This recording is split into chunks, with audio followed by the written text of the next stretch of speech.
কুষ্টিয়ায় কুমারখালীতে দম ফেলার ফুরসত নেই কামারদের। শেষ সময়ে কোরবানির পশু জবাইয়ের নানা সরঞ্জাম তৈরি করে যাচ্ছেন অবিরাম। তবে অন্যান্য বারের তুলনায় এবছর সরঞ্জামের দাম একটু বেশি বলে জানান ক্রেতারা। কুমারখালী কামারের দোকানগুলো ঘুরে দেখা যায় দা, ছুরি, চাকু ও বটির বেচাকেনা বেড়েছে।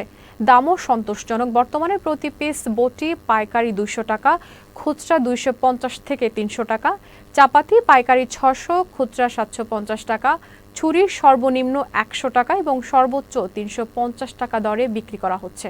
তবে জবাই করা ছুরি 600 থেকে 1000 টাকা দরে বিক্রি হচ্ছে।